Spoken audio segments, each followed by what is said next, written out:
Quand on pense à Moïse, on imagine souvent de grandes scènes, la mer Rouge qui s'ouvre, les 10 commandements, mais au cœur de son histoire, il y a surtout un choix. Un choix incroyable entre une vie de facilité et de pouvoir et un chemin bien plus difficile, mais rempli de sens. C'est une histoire qui nous parle encore énormément aujourd'hui. Alors regardons ce choix de plus près. D'un côté, tout ce que le monde peut offrir. Le pouvoir, la richesse, le plaisir, la vie de prince d'Égypte.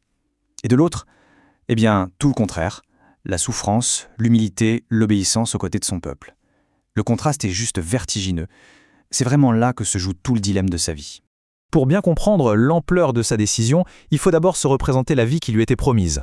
Plongeons un instant dans ce que Moïse a laissé derrière lui. Il ne s'agissait pas de peu de choses, il avait littéralement un avenir royal qui s'offrait à lui. Et attention, ce n'était pas juste un prince qui profitait de sa situation, un simple héritier. Le texte nous dit qu'il était puissant en parole et en œuvre. Ça veut dire qu'il était brillant, charismatique, compétent.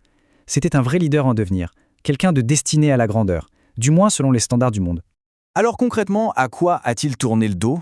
À tout ça. Et ce ne sont pas des concepts abstraits, On parle d'une richesse colossale, de la gloire, du prestige, de tous les plaisirs imaginables. En gros, tout ce pourquoi la plupart des gens se battent toute leur vie. Et lui, il a dit « non, merci ».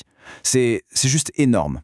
Mais voilà, tout cet avenir doré, tout ce monde de privilèges va s'effondrer. En un instant, un seul acte va tout changer et le propulser dans un voyage qu'il n'aurait jamais pu imaginer.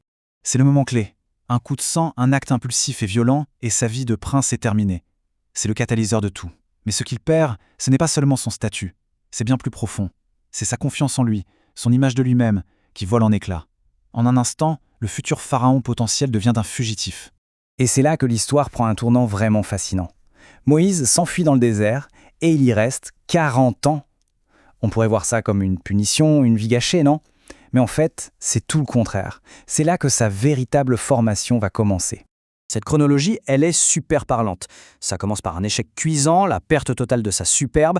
Ensuite, 40 longues années où le désert va le décaper, en quelque sorte. Tout son orgueil de prince va être mis à nu. Et c'est seulement après ça, une fois qu'il est prêt, qu'il reçoit sa véritable mission.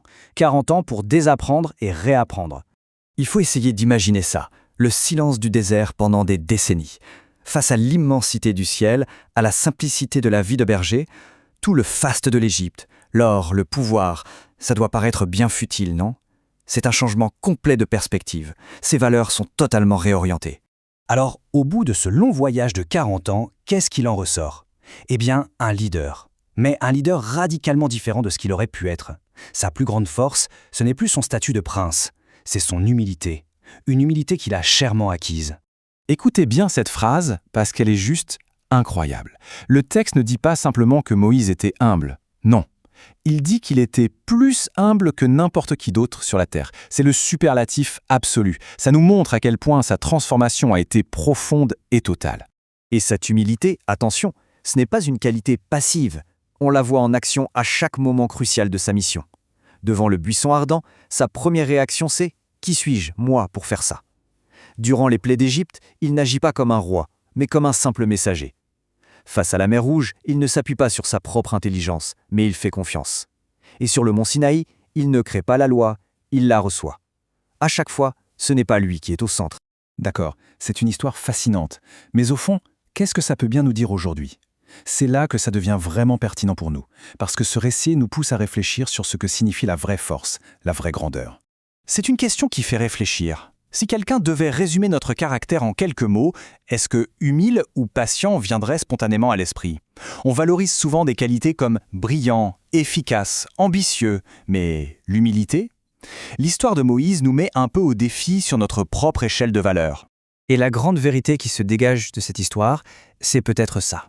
La véritable humilité, ce n'est pas une qualité qu'on peut décider de travailler un beau matin. Ça ne s'acquiert pas par la seule force de sa volonté. Ça vient d'ailleurs. Ça vient quand on réalise qu'on n'est pas le centre de tout et qu'on a besoin d'une force plus grande que la nôtre. Finalement, tout le parcours de Moïse, tout son choix radical, pourrait être résumé par cette simple phrase, tirée d'un vieux cantique « Je préfère avoir Jésus que l'or et l'argent ». C'est l'essence même de sa décision. Une décision qui a non seulement changé l'histoire, mais qui continue de nous poser cette question fondamentale. Qu'est-ce qui a vraiment de la valeur dans une vie ?